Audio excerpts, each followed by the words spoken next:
Introdução ao livro do profeta Joel. O livro do profeta Joel é o 29º livro do Antigo Testamento e da Bíblia Sagrada de uma forma geral. E é o segundo livro da classe dos chamados profetas menores, dando assim continuidade à última parte do Antigo Testamento.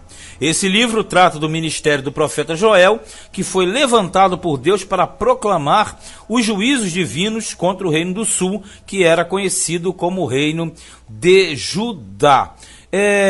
O título do livro. Esse livro recebe o nome de Joel, você sabe, em homenagem ao profeta Joel, que foi o autor e o principal personagem também do livro.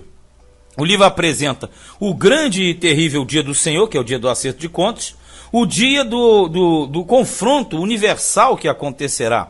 E nós verificaremos que aqui apresenta 3 visões ligadas a essa questão de Deus em relação ao seu povo. No caso, o próprio nome Joel, que significa o Senhor é Deus, apresenta Deus como sendo que o grande dominador, e esse grande dominador, ele entra em juízo contra o seu povo. Então o livro apresenta 3 situações. Ele entrando em juízo contra o seu povo, através de uma invasão de gafanhotos, que consumiu a plantação.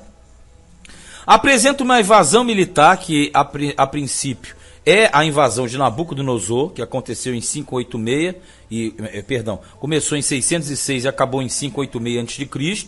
E em terceiro e último plano apresenta uma tropa, no caso que seria do anticristo. Mas de uma forma geral, ele apresenta o quê? Um quadro de punição, que é chamado Dia do Senhor, mas ele apresenta um refrigério, e esse refrigério virá no fim.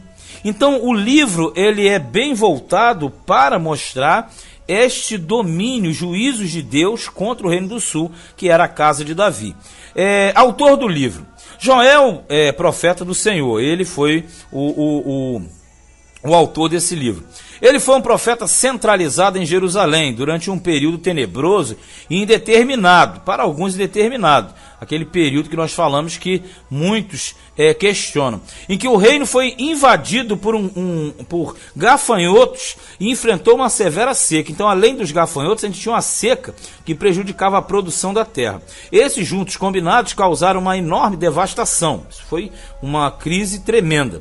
Na ocasião, Joel proclama a palavra de Deus, numa época em que os sacerdotes e anciãos tinham preeminência no reino, o que gera dúvidas quanto à época da composição do livro. Por que isso? Porque alguns entendem que os fatos aconteceram após o cativeiro, o que é pouco provável, entre 510 e 400, porque se não tem rei, período de reis, sem reis, você só tem 2, que é o período do cativeiro, e nós entendemos que não em virtude justamente dessa ausência de rei. Já outro lado, eu me faço parte desse lado, entende que os fatos aconteceram antes do cativeiro, justamente ali entre 835 e 825 a.C., quando o rei Joás ainda era muito pequeno, uma criança, e o sacerdote Joiada governou em Judá no lugar dele até a sua maioridade, quando Atalia tinha usurpado o trono e ficou reinando 6 anos em Judá.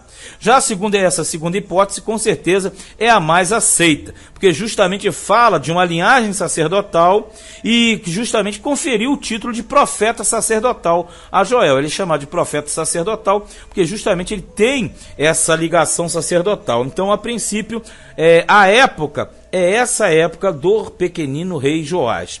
Destino foi escrito para Judá, você já sabe, o reino do sul. A data aproximada, cerca de 825 antes de Cristo.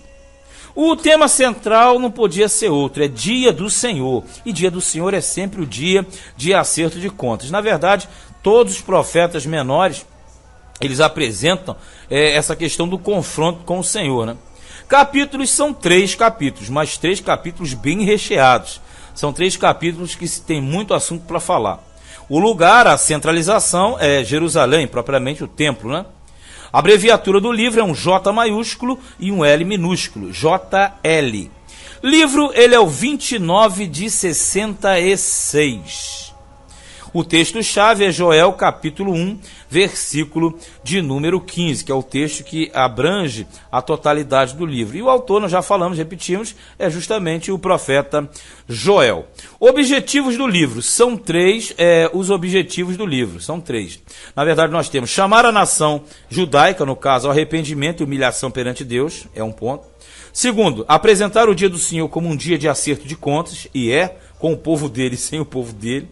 E, em terceiro lugar, manifestar a tríplice visão do dia supremo do Senhor, que era presente na época, curto prazo, Nabucodonosor, e longo prazo, a invasão do anticristo.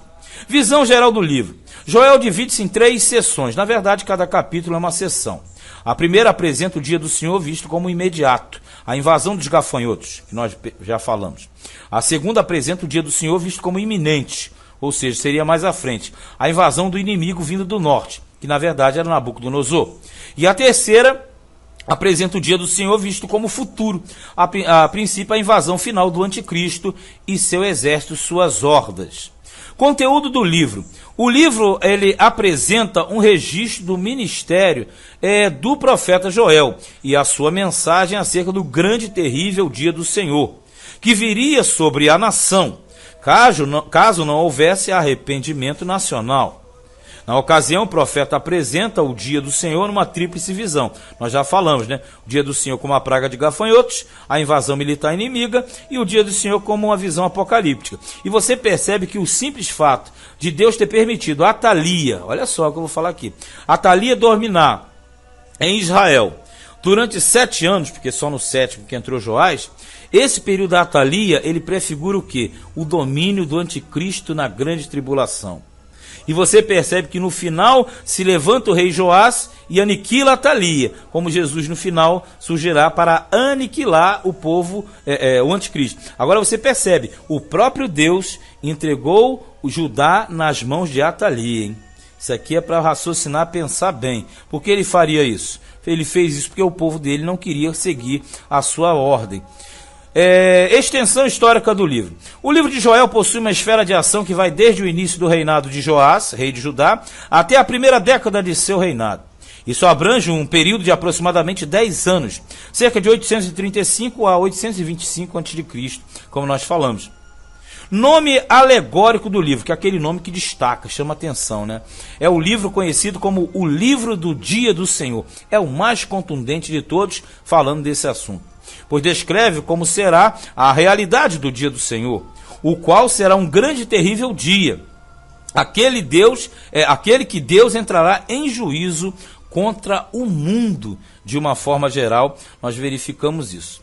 Os principais personagens são poucos. Petuel, que é o pai de Joel, os anciãos, que a princípio eram os que governavam a terra, os moradores da terra, que eram submissos, e o próprio Joel, lembrando que Joel era sacerdote. Presença de Cristo no livro, ou tipo velado, né? É aquela questão que nós temos ali sempre no sentido encoberto. No capítulo 2, versículo 28, derramar o Espírito sobre toda a carne. Apontava para a vinda do Senhor Jesus, doando o Espírito Santo. Lembrando, hein? Ele veio no Atos dos Apóstolos, derramou sobre a igreja. Ele vem para Israel na parousia, derrama sobre Israel. E ele vem no milênio, derrama sobre o mundo. Segundo lugar, aquele que invocar o nome do Senhor será salvo. Aponta para Jesus, o nosso Salvador. Capítulo 2, versículo 32. E tem a terceira e última visão, prefiguração de Cristo, o julgamento divino das nações, que aponta para Jesus, o nosso advogado, e aquele que vai sentenciar o mundo na época, né? A principal revelação do livro é justamente divinamente falando, né? Porque tem a revelação humana e a divina. O livro de Joel apresenta uma visão do juízo de Yahvé, no caso o Senhor, sobre tudo aquilo que o aborrece, tudo. Principalmente quando isso parte e se manifesta vindo do seu próprio povo. Isso é para botar as barbas de molho, né?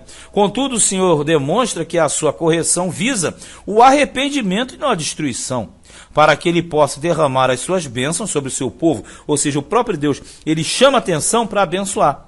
O dia do Senhor não somente possui 3 visões históricas, mas também apresenta uma realidade de vida para todos os servos de Deus, sabendo que Deus julga todos os atos. É aquela questão, nós devemos sempre viver alertas. Por quê? Na verdade, o nosso Deus, ele sempre está nos julgando e nos condenando, mas graças a Deus ele corrige para abençoar no futuro.